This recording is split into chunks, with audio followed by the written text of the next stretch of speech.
Hello and welcome to another episode of Football Corner Pod, wherein we talk about all things football.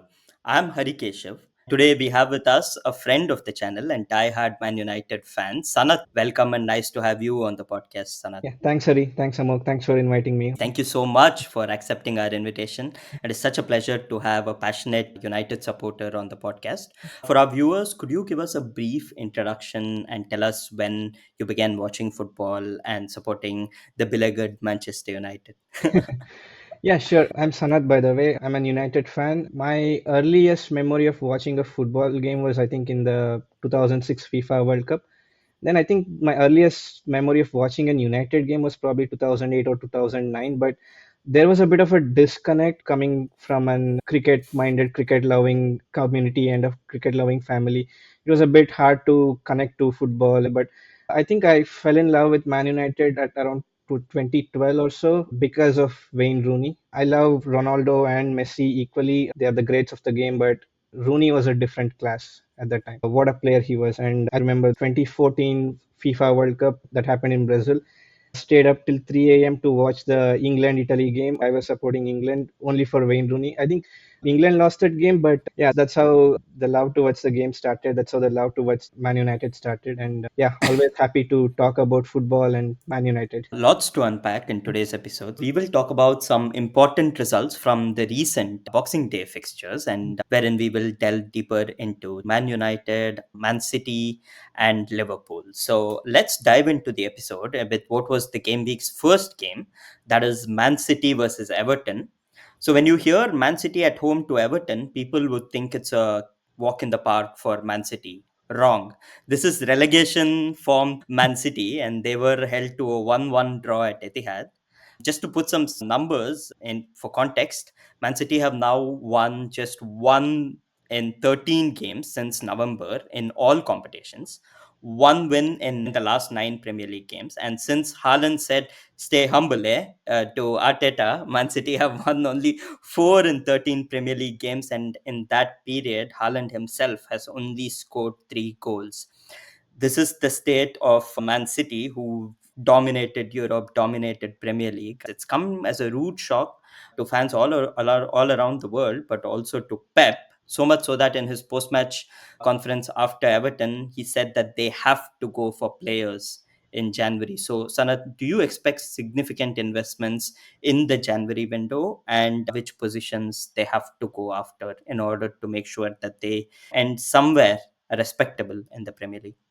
Yeah, I would think they're gonna go for a few players at least to bring a backup for Rodri, and the fullbacks are not up to the mark. Kyle Walker, we all knew this is gonna happen eventually because he was already past his prime footballing age, and I think they're gonna bring a backup for Kyle Walker as well. Those are the key areas that they will be looking into. They might try to bring in somebody to cover for Haaland because after they sold Alvarez, they don't really have an understudy who can come in from the bench and make some impact to the game. Alvarez was a different class. Like in the last season, he had 11 goals and 9 assists, and he's someone who used to play mostly from the bench. So I think those are some of the areas that they would look to invest in. And I think, look, title is out of reach for Man City right now, but they would want to salvage something out of this season. And they're not doing really well in Champions League. They are sitting in that bottom part of the qualifying window in the table. They play PSG next, who are below them. That's another surprise. And PSG would want to win that game. So I think they will definitely look to bring in some in January. Yeah, absolutely. I think some really good points there. So City are a well-oiled machine. We know how well they buy players, how well they sell players. But what other clubs do when your main players are injured is they bring players from the academy into the main team. And City, over the last few seasons, have sold some of their best academy players outside. It's almost Pep believed that these players are good but not good enough to come into the first team. Do you think he did not forecast that they would lose so many players due to injury and due to bad form, and then sold all these good players? For example, Cole Palmer, Delap. Do you think they didn't forecast this, or it was because that they had to sell all these players in order to improve their profit and sustainability, things that they were forced to sell? I think it's both actually, because the issues that they've had with PSR rules, and also I don't understand how they did not forecast this, because Rodri, he was the only DM playing for them, and they did not have any backup for him at all. I don't know what happened with Phillips. I don't know what Pep saw in the training ground, or maybe he was not even Pep's signing to begin with. And Kovacic, he's good as a DM, but he's very good if he plays in a double pivot. He's not good when playing in a single pivot. But True. if you look at Rodri, he has missed only 8 matches in the last 2 seasons, 22-23 season and 23-24 season. And this is only at the club level. If you look at his country stats, he's played in the Euros, he's played in the 2022 World Cup for Spain. So this is a guy who's played for 140 plus matches in the past 2 years. And I just don't understand how Pep did not see this thing. And yeah, maybe there's some part of me that tells that Pep wanted a backup, but since Pep had not signed his new contract, and maybe there was a message that was sent from Pep's camp that, hey, we might not extend this contract, and you'll have to look beyond us after 2025. Maybe the Man City board decided not to bring in any player this summer, thinking that, okay, we're going to get a new coach and we'll start with a clean slate with the new coach. Yeah. So I think it's a bit of both. Yeah, there's some really salient points, Sanath. But just as an extrapolation to your question, and this is a question, he extended the contract quite late. But as much as I want to believe that it's the players who are lost due to injury, bad form of players like Foden that has contributed to City's downfall, a devilish part of me also wants to believe that the players and the Man City staff actually know the result of the verdict, which is due to come out in a month or so. Man City, do they know something that we do not know on those 130 charges? I honestly don't think whatever that's happening behind the scenes is affecting the space, because Pep is one of the most, I wouldn't say the most transparent manager in the during the press conferences, but he tries to keep it as transparent as he can. And he would have at least given a small hint of that in one of his press conferences. But Yeah. I think when you looked at the way Man City played against Everton, to me, Mhm. it felt like a team that does not know how to handle adversity. They've seen success so many times, they've had a fallback, and they just don't know how to cope with that. And if you look at Haaland's penalty, that's just one prime example of not knowing how to deal with adversity. If you look at the touch, it was such a soft touch. There was no power at all in that. And this is not the Haaland that we've seen over the past few seasons. For me, it Absolutely. feels they went into a rabbit hole and they just don't know how to come out of it. Yeah. And as long as they are within that rabbit hole, football fans all over the world are going to be joyous. The Richarlison curse is working. Whatever he did, it's Yeah, absolutely. Both the Manchester clubs are cursed. Sanath, we previewed Everton's games in December, and it looked really bleak, but they have surprised everyone. In the 5 matches that they've played in December, they only faced one defeat against United. They've won one against Wolves, and they've gone ahead and drawn very difficult matches, and that too away to Arsenal and City, and also held title contenders Chelsea at Stamford Bridge.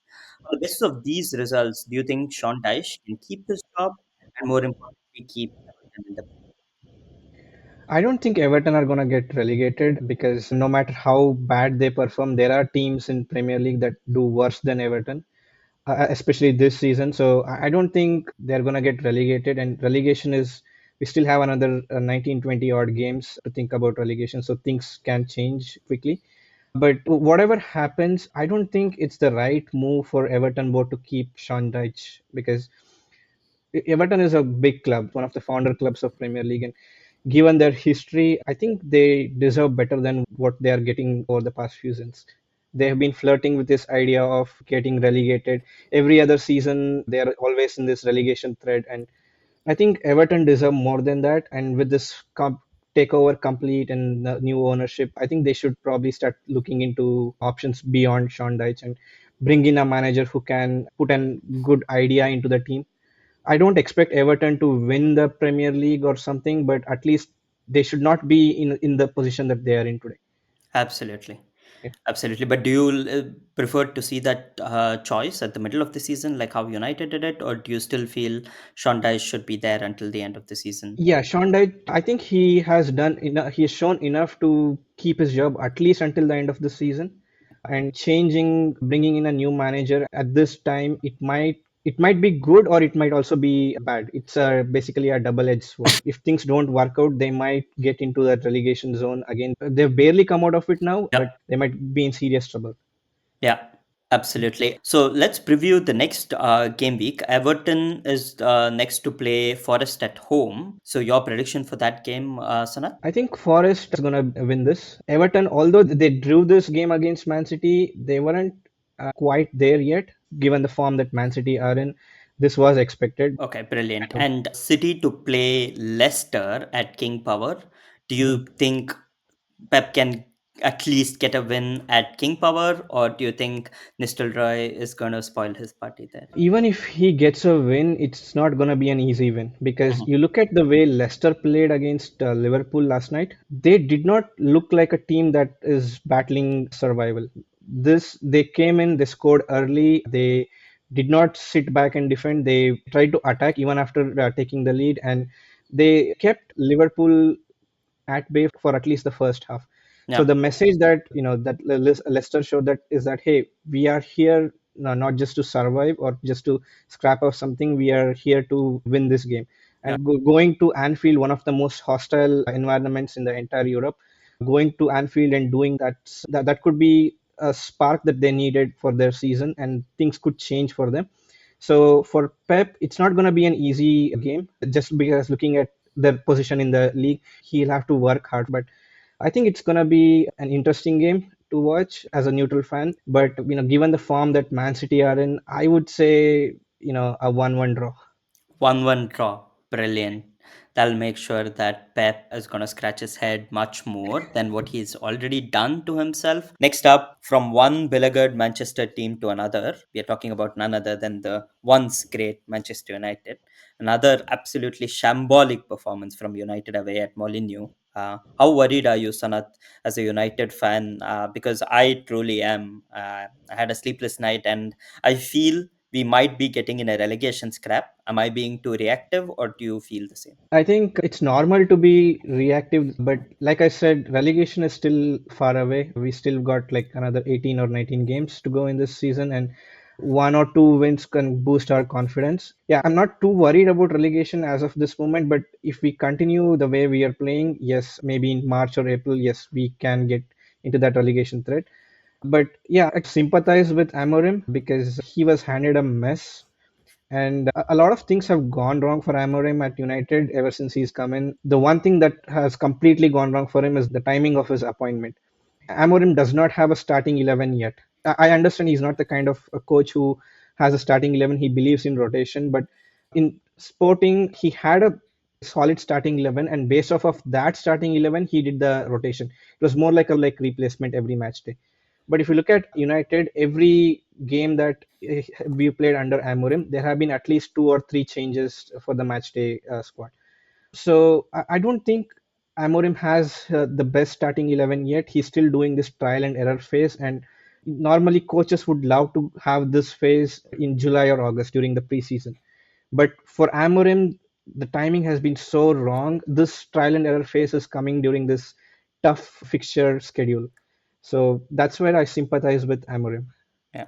But how much of this blame would you direct at Ineos? Because what if you see this is a sum product of what happened in the summer, right? They were not happy, clearly not happy with Ten Hag. They were speaking with other managers behind his back, but they still said, okay, we're going to keep Ten Hag.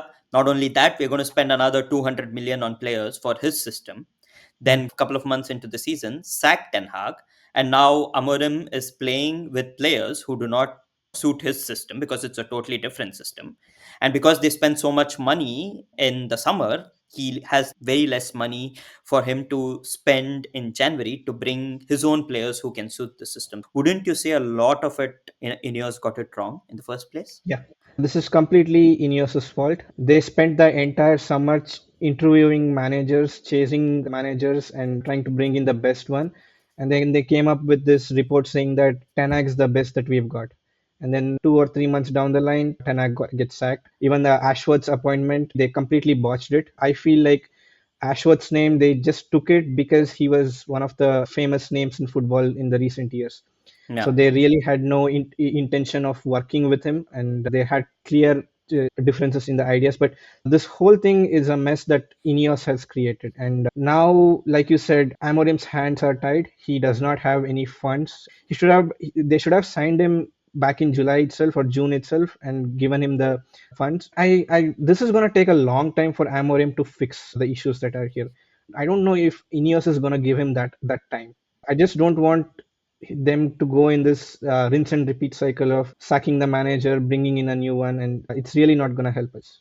Yeah, absolutely. A very salient point that you made. We all know how ruthless Ineos is sometimes, even Yeah. though it is not called for. Sometimes you have to make these decisions and allow time for things to work out, which is Mhm. something Ineos is clearly not known for. And hence, in the short term, clearly needs time, which he has not got.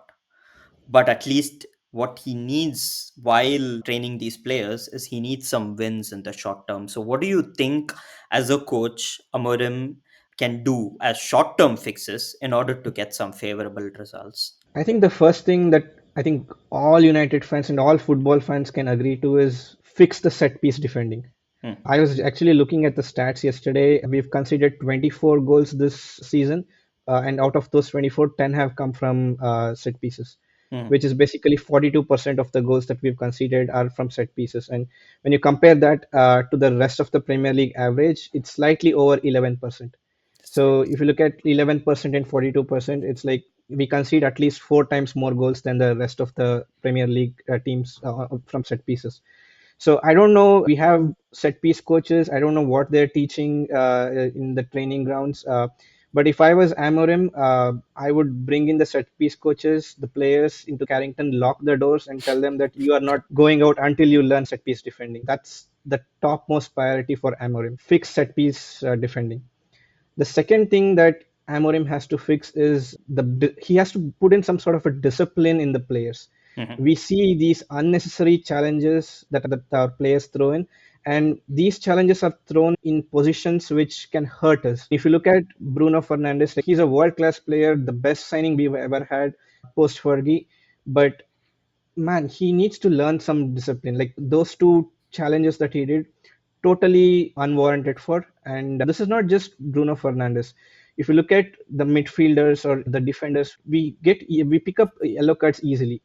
So that is one thing that Amorim has to install in the team, the discipline. And then the third thing that he needs to fix is look, we have an out and out striker in Haaland. He's not the best in the business. He's still young. He's inexperienced and he has a lot to learn. But he's still a striker there. Why can't you pass the ball to Hoyland? I was actually looking at another stat in the first half against Wolves. There were only six passes to Hoyland. Out of those six passes, four came from the defenders. So how do you expect your main striker to score the goals when you're not putting the ball at his feet? Yeah. Yeah, and these are some of the issues that have to be fixed right now. But I think, look, fixing these issues, it's only a temporary fix. Some of these players, they are not good enough. They don't fit into Amorim's style of play. At Man United, there are some players who cannot finish a simple 5 yard pass or a 10 yard pass. These are pro footballers that we are talking about. Like they have massive contracts, like they make millions every season, but they cannot complete a simple 5 yard pass. The permanent fix to this would be do a revamp the way Chelsea did. I don't think we have that kind of money. It's doable, it's not completely impossible, but it's going to take more time than what Chelsea took. Hmm. So the real question here is, will Ineos have that patience? Are they ready to give that time? One of the salient points of the quick fixes that you said was you gave an example of Bruno Fernandes and how discipline needs to be set up in this team. But one of the things that United fans across the globe are seeing is how much emotion he brings into football. And that can lead to him losing his head, which is not a great virtue of a captain. And there's a lot of debate around whether Bruno Fernandes, as much as a good player is he captain material for this current United team? So, do you think there needs to be a change in captaincy as well from Bruno to someone else, or do you still think that this is something that can be coached into? Because in football, as we all know, a captain, yes, there is a figurehead, but there's also this leadership group. It's not as important as setting a field in cricket or something like that. So That was my question. Would you like to see a captaincy change, and if so, do you think it would be having that much of an impact as much as people are making out of it? No, I don't think a captaincy change is needed at this point. He's a fantastic player. He's a great captain of the team, but it's something that he needs to learn because he has 10 players around him who are looking at him, Yeah. and he's one of the most key players for United. On his best day, he comes with crosses, assists, goals. But when he's having an off day, he has that frustrating thing in him. It just says in his body language when things are not going well with him. So that is something that he needs to work on, and I think he has the ability to do that. But yeah, captaincy change is not needed at this point. Mhm. Another thing that United fans are all debating about is what is the best position for Bruno Fernandes under Ruben Amorim? Because he's played him in Eriksen's position, he's played him as a left number 10, he's also played him sometimes as a false 9, and with varying degrees of success. What do you think is the best position for Bruno Fernandes considering his age and if he were to remain in United for the next 2 3 years as well? Yeah. He's made impact in all the positions that he's played, but playing him right behind a striker is where I would love to see. If you look at him playing with Anthony Martial or Igalo or even Cavani, there was always a good interlink with him, with those strikers. And at times we've seen him develop that connection with Hoyland as well. So I think the best position for him is to play as a false nine. But in our current squad, he can do that only if Mount is available. The Mhm. reason is there's not enough runners in the midfield. Yeah. Kobe Mainu is one of those runners, but we still have to keep in mind that he's a youngster. We cannot ask him to put in run every game, and we are gonna it's gonna affect his long term career. I don't know what has happened with Mount. I don't know what curse Chelsea fans put on him, but we need someone who can bring that Mount kind of energy into that squad. And once that player is there, Bruno Fernandes can easily play as a false nine behind the striker. You mean as a number 10, right? But there's also this question about where as a number 10, because the system has two Yeah. number 10s behind the striker, and Hmm. he's played him more on the left number Yes. 10, wherein, Hmm. yeah, it's not been great because the right number 10 is Hmm. usually Ahmad. So would Hmm. you still like to see him as one of those number Yes. 10s? Yeah. Yes, yes. I would love to see him grow there. I would also love to see Ahmad closer to goal, being that right number 10, instead Mhm. of playing in that right wing back role. He has played well in that right wing back role, but he's more effective if he plays as that right number 10. Yeah. Okay, brilliant. So United play Newcastle at home, and this will be Mhm. without said Bruno and Ugarte. As a United fan, I've given up hopes for this game already, but do you think United have a chance in this game, and your predictions for that game as well? If there is a chance, it's a chance for a draw. That's all. But Newcastle are one of the teams that have run a lot in the Premier League, and we will be playing with Casemiro and Eriksen, who are, no offense to their careers, but they're past their prime and they cannot outrun Newcastle players. So defensively, I think we have to sit back and defend for most parts, and we have to be defensively strong because Newcastle, they have 15 shots per game. That's the average that they are maintaining this season. So there'll be a lot of shots thrown at Onana. He has to be really on top of his game. And like I said, set piece defending, we have to come up with some plan for that. Mhm. If we fix these things before the Newcastle game, there is a chance for a draw. For a draw. Okay, Yeah. brilliant. And the draw scoreline being? Probably a 1-1 if it's a draw. If not, it's going to be a 2-1 or a 3-1 defeat for Man United. The last game that we would like to look at was Liverpool versus Leicester, and Liverpool continued their juggernaut with a 3-1 victory over Leicester. 7 points ahead of Chelsea with game in hand now. Salah is the first player in the Premier League history to reach double digit goal and assists before Christmas. 16 goals and 11 assists in 17 games. He is having a dream season, and FPL managers across the world have benefited hugely from having Salah, as every year. But there is some hope because some people on social media are pointing out that when Salah makes his annual Christmas post on Instagram, Liverpool have gone on a bad run, which I have checked. I've rolled back the years and seen if that is true. And it is not. Unfortunately, in the years in which they won the Premier League and the Champions League, he's gone and done that post. But apart from that, is there anything that can stop their title charge? Because one thing that I've been saying is Liverpool at the moment are competing on all fronts. They're in Carabao, FA Cup, Premier League, Champions League. And they have a thin squad. They don't have many backups to call upon. So do you think this could come as one of those factors? I don't see a bottle job coming from Liverpool. I agree with you. They are in all the four competitions. They are at the top of the table in the Champions League as well. They're looking like a team that's going to go to the deeper end of the competition. I'm curious to see how Slot is going to manage minutes for his players, and it's also not managing the minutes. It's also making sure that they don't get injured. He don't overplay them. But one thing to note with the Liverpool squad is these players have won titles before. At least most of the players, they have been in this situation and they've won the won Premier League, so they know what to do from this point on. When you look at Chelsea, there is this narrative that Chelsea are in a title race. Chelsea have a very good talent pool, but that the squad reeks of inexperience. True. So this is the difference between Liverpool and Chelsea in this title race, or whatever the media created title race. If you look at the yesterday's game, first half was not as good for Liverpool, but second half, the way they came back and they showed true character, they showed resilience, and these are some of the things that are the X factor for you in a title race. Yes, you need your tactics have to be spot on, your players have to be talented, fit, and in a good mindset, but showing the character is what that's really important. We saw Arsenal, they were 2 seasons ago, they were leading the title race by 7 or 8 points, and they lost the title race to Man City. So their squad reeked of inexperience at that time, and yeah, but I don't think there's a bottle job coming from Liverpool this time. But curious to see how Slot's gonna manage the minutes for his players. That is true. So Liverpool next play West Ham away. Predictions for that game. I think it's gonna be a 2-0 or a 3-0 victory to Liverpool. Great. That is all we have for this episode then. Thank you so much, Sanath, for joining us on the pod. It has been lovely having you with us and be grateful for sharing your thoughts and Yeah. insights. You guys have been doing a fantastic job running this podcast, and yeah, keep up the good work, and love to see more and more videos coming out of this page.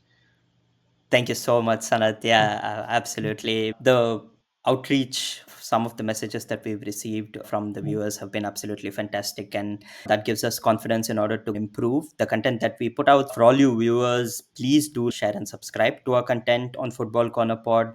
It's not a big milestone, but our content collectively has garnered over 5,000 views on our YouTube channel and is all because of your love and support. So keep it coming, guys.